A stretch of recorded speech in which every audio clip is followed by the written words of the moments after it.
Hi, S P അരുളാണ്.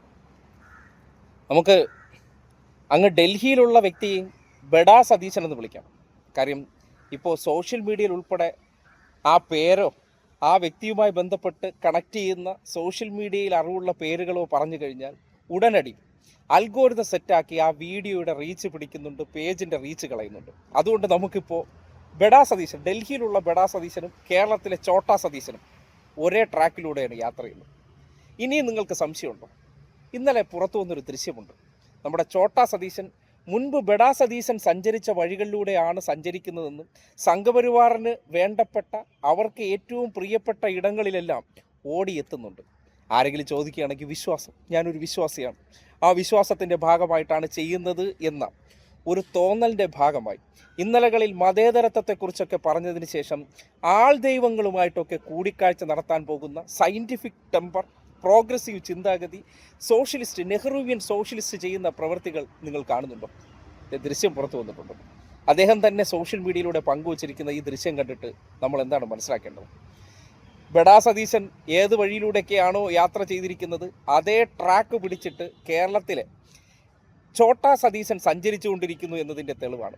കേരളത്തിലെ മൂരിബുദ്ധികൾക്ക് മാത്രമേ മനസ്സിലാകാതെ ഉള്ളൂ. അതിനെ ഇനി നമുക്ക്, ഞാൻ പറഞ്ഞില്ലേ, നമുക്ക് വേണമെങ്കിൽ മങ്കിയെയും കഴുതയും വരെ, ഡോങ്കിയെയും വരെ എന്ത് പറയാം, രാഷ്ട്രീയം പറഞ്ഞ് മനസ്സിലാക്കി കൊടുക്കാം. റിയാലിറ്റിയെക്കുറിച്ച് സംസാരിച്ചു കഴിഞ്ഞാൽ കുറച്ചു നേരം നമ്മൾ പറഞ്ഞു കൊടുത്താൽ അവർക്ക് എന്ത് ചെയ്യും, അതിലെന്തോ ഉണ്ട്, ചെറിയ കാര്യമുണ്ടെന്ന് ആ പറയുന്ന മങ്കിയും ഡോങ്കിയും, എന്തിനേറെ പറയുന്നു, മൂരികൾ വരെ ചിന്തിച്ചേനെ. ആ മൃഗങ്ങൾക്ക് വരെ എന്താണ് ഇവരുടെ തലച്ചോറിനെ കുറിച്ച് ആലോചിക്കുമ്പോൾ അത്രയും ബോധമില്ലാത്ത ടീംസാണെന്ന് പലപ്പോഴും ബോധ്യപ്പെടുന്നുണ്ട്. കാര്യം അത്രമാത്രം ഇഞ്ചക്റ്റ് ചെയ്യപ്പെട്ട് കാര്യങ്ങളെക്കുറിച്ച് ഗ്രഹിക്കാൻ ശേഷിയില്ലാതെ, വിലയിരുത്താൻ ശേഷിയില്ലാതെ ഒറ്റ കാഴ്ചയായിട്ട് നടക്കുന്നവരെ കുറിച്ച് എന്ത് പറയാൻ? പിന്നെ നമ്മുടെ നാട്ടിൻ്റെ വിധിയാണെന്ന് മാത്രം കരുതിയാൽ മതി. എന്തായാലും ഒരു കാര്യം നിങ്ങൾ മനസ്സിലാക്കേണ്ടതുണ്ട്. ഇത്രയും വലിയ പ്രോഗ്രസീവ് ചിന്താഗതിക്കാരനാണെന്നൊക്കെ പറഞ്ഞ വ്യക്തി ഇന്നലെ ഈ അമൃതപുരിയിലൊക്കെ പോയി ഇങ്ങനെ കൂടിക്കാഴ്ചയും കെട്ടിപ്പിടുത്തവും ആപ്പിളൊക്കെ വാങ്ങിച്ചു നിൽക്കുന്ന കാഴ്ച കണ്ടിട്ട് കേരളം എങ്ങോട്ടാണ് സഞ്ചരിക്കുന്നത്? കാര്യം 10 വർഷം നമ്മുടെ നാട്ടിൽ കാണാതിരുന്ന പലതിനെയും ഓൺ ചെയ്യുക, അതിനെ കൂടുതൽ ജനങ്ങളിലേക്ക് എത്തിക്കുക എന്നുള്ള രീതിയിൽ ഒരു പ്രചാരകനായിട്ട് നമ്മുടെ ചോട്ടാ സതീശൻ ഇറങ്ങി പുറപ്പെട്ടിരിക്കുകയാണ്. ബഡാ സതീശൻ നേരത്തെ വന്നിട്ട് ഇതിൽ പല കച്ചവടങ്ങൾ അല്ലെങ്കിൽ ഇവരുമായി ബന്ധപ്പെട്ട് വലിയ പ്രചരണവും അവിടെ പോയി കെട്ടിപ്പിടിയും ഉമ്മയൊക്കെ വാങ്ങി പോയതുപോലെ തന്നെ ആ വീഡിയോ ഒക്കെ പുറത്തേക്ക് പോകുമ്പോൾ നിങ്ങളുടെ ട്രാക്കിൽ ഞാനുണ്ട് എന്ന് ബഡാ സതീശൻ അറിവ് കൊടുക്കാൻ വേണ്ടി ചെയ്യുന്ന പ്രവൃത്തിയാണെന്നുള്ള കാര്യം ആർക്കാണ് മനസ്സിലാകാത്തത്? കേരളത്തിന് ഇതുകൊണ്ട് എന്തെങ്കിലും ഗുണമുണ്ടോ?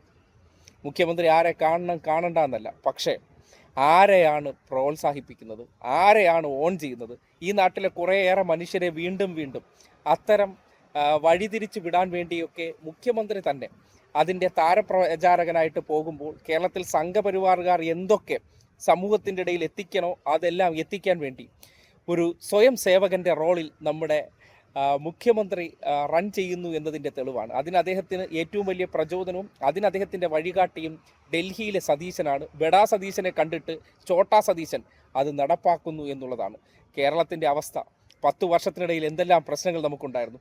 കേരളത്തിൻ്റെ നികുതി പണം ചെലവഴിച്ച് ആ ഡീസൽ അടിച്ച് വണ്ടികൾ എങ്ങോട്ടൊക്കെയാണ് ഓടുന്നതെന്നൊന്ന് ആലോചിച്ച് നോക്കിയേ. ഈ നാട്ടിലെ ജനങ്ങളെ സംബന്ധിക്കുന്നിടത്തോളം ഗുണമുള്ള കാര്യങ്ങൾ കാണും. ഇപ്പോൾ വിശ്വാസികളായിട്ടുള്ളവർക്ക് വ്രണപ്പെടാൻ സാധ്യതയുണ്ടെങ്കിലും ഒരു കാര്യമില്ല. ഞാൻ നമ്മുടെ നാട്ടിൽ പറയാറില്ലേ, ഒരു വ്യക്തി എന്നുള്ള നിലയ്ക്ക് ആത്മീയ പാതകളിലൂടെയൊക്കെ സഞ്ചരിക്കുന്നതിലൊന്നും തെറ്റില്ല. പക്ഷേ ആത്മീയത കൊണ്ട് എന്താണ് എല്ലാവർക്കും ഇത്രയും കണ്ണടച്ചു തുറക്കുന്നതിന് മുമ്പ് കോടാനുകോടികൾ വന്ന് ചേരാത്തത്? അതൊരു സംശയമുള്ള കാര്യമല്ലേ? അപ്പോൾ അടിമുടി ചില ദുരൂഹമായ ഇടങ്ങളിലൊക്കെ സഞ്ചരിക്കുമ്പോൾ സ്വാഭാവികമായിട്ടും ബഡാ സതീശനെയും ചോട്ടാ സതീശനെയും ഈ സമൂഹം ചോദ്യം ചെയ്യുമെന്നുള്ള കാര്യത്തിൽ ഒരു സംശയവും വേണ്ട. അതുകൊണ്ട് ഈ വോട്ട് ചെയ്തിരിക്കുന്ന നമ്മുടെ ന്യൂനപക്ഷ വിഭാഗങ്ങൾ ഇതൊക്കെ കണ്ട് കുളിരണിയുക. നിങ്ങൾ ചെയ്തതിനൊക്കെ നിങ്ങൾ കണ്ടും കേട്ടും അനുഭവിച്ചും തീർക്കുക. അത്രമാത്രമേ ആശംസിക്കാനുള്ളൂ.